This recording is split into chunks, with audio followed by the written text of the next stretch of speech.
ചെർപ്പുളശ്ശേരി നഗരസഭയുടേത് പുറംചട്ട മാത്രം മാറിയ ബജറ്റെന്ന് പ്രതിപക്ഷം. കഴിഞ്ഞ ബജറ്റിൽ വെച്ച പദ്ധതികൾ തന്നെ ബാക്കി നിൽക്കെ ജലസ്രോതസ്സുകളുടെ സംരക്ഷണവും മാലിന്യ നിർമ്മാർജ്ജനവും ഉൾപ്പെടെയുള്ളവയ്ക്ക് മതിയായ പദ്ധതികൾ ഇല്ലെന്ന പ്രതിപക്ഷം ആരോപിച്ചു.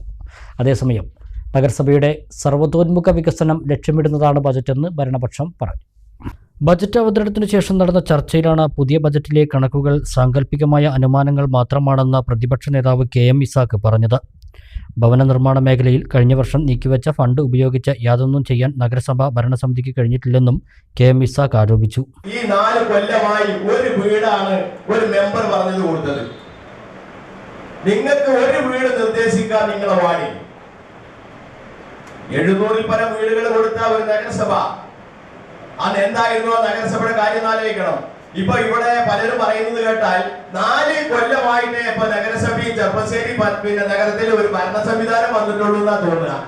അത് സംസാരിക്കാതിരിക്കാനുള്ള ഒരു പ്രധാനപ്പെട്ട കാര്യം ഈ പുറച്ചട്ടം എന്നാതെ ചർച്ച ചെയ്തപ്പോ ഞാനൊന്ന് നോക്കി. സെക്രട്ടറി എന്താ ഈ പുറച്ചട്ടം നോക്കുമ്പോ ജനങ്ങൾക്ക് തുറന്നു കൊടുക്കാത്ത ബസ് സ്റ്റാൻഡാണ്. അങ്ങനെ ജനങ്ങൾക്ക് തുറന്നു കൊടുക്കാത്ത പദ്ധതിയാണ് ഇതിനകത്ത്. പിന്നെ ബെഞ്ചാമിനെ കുറിച്ച് സംസാരിക്കുന്നത് ഏതായാലും പിന്നെ ഞാൻ ഇതിലുള്ള ഗുരുതരമായിട്ടുമില്ലാത്തതിലും വിവേചനപരമായി പെരുമാറിയതിലും ഫണ്ട് എല്ലാവരുടേതുമാണ്. അത് ഒരാൾക്ക് മാത്രം പോരാ, ഒരു വിഭാഗത്തിന് പോരാ, എല്ലാവർക്കും വീതം വെക്കുന്ന ഒരു സമീപനം ബഹുമാനപ്പെട്ട ഭരണസമിതിയുടെ ഭാഗത്ത് നിന്ന് ഉണ്ടാകണം. ബജറ്റ് നിരാശാജനകമാണെന്ന് BJP കൗൺസിലർ സൗമ്യയും പറഞ്ഞു. മാലിന്യ നിർമ്മാർജ്ജനത്തിന് മതിയായ പ്രവർത്തനങ്ങൾ നടത്താൻ നഗരസഭയ്ക്കായില്ല എന്നും പുതിയ ബജറ്റിൽ ഇതിനായി വലിയ പദ്ധതികൾ മുന്നോട്ട് വെക്കേണ്ടിയിരുന്നുവെന്ന് വെൽഫെയർ പാർട്ടി കൗൺസിലർ അബ്ദുൽ ഗഫൂറും പറഞ്ഞു.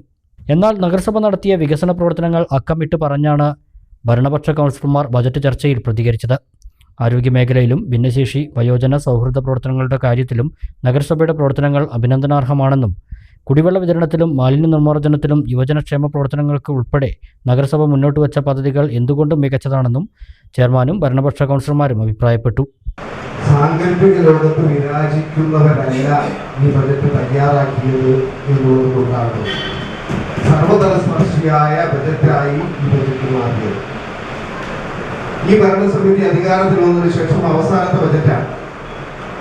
ഈ ഭരണസമിതി അധികാരത്തിൽ വരുന്നതിന് മുമ്പുള്ള പുറംചട്ട എന്താണോ എന്ന് ഈ നാട്ടിലെ ആളുകൾക്കറിയാം. ഇപ്പോഴത്തെ ചട്ട എന്താണ് എന്നും പുറത്തു നോക്കി നടന്ന് പോകുന്ന ആളുകൾക്ക് മനസ്സിലാക്കാനാണ്. തന്നെ ഇങ്ങോട്ട് വരികയാണ് പദ്ധതികൾ, ആകാശത്ത് നിന്ന് പൊട്ടി വീണ് നഗരസഭയിലേക്ക് വരും, ഇതൊക്കെ നടപ്പിലാകും എന്നാണ് പൊതുവിൽ പറയുമ്പോൾ തോന്നുന്നത്. അത് അവരുടെ അല്ലേ, ഇത് ഇവരുടെ അല്ലേ എന്നാണ് പറയുന്നത്.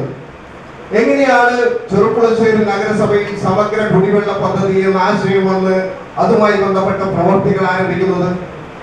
ചെറുപ്പുളശ്ശേരി നഗരസഭയ്ക്ക് അന്യം നിൽക്കുന്ന പദ്ധതിയാണ് ജൽജീവൻ മിഷൻ എന്ന് പറയുന്ന പദ്ധതി. ആ ജൽജീവൻ മിഷൻ എന്ന് പറയുന്ന പദ്ധതി, ആ പദ്ധതി നമുക്ക് കിട്ടാത്തതാണ് എന്ന് നമുക്കറിയാം. Niva gold, diamonds and platinum, Cherpulassery and Ottapalam.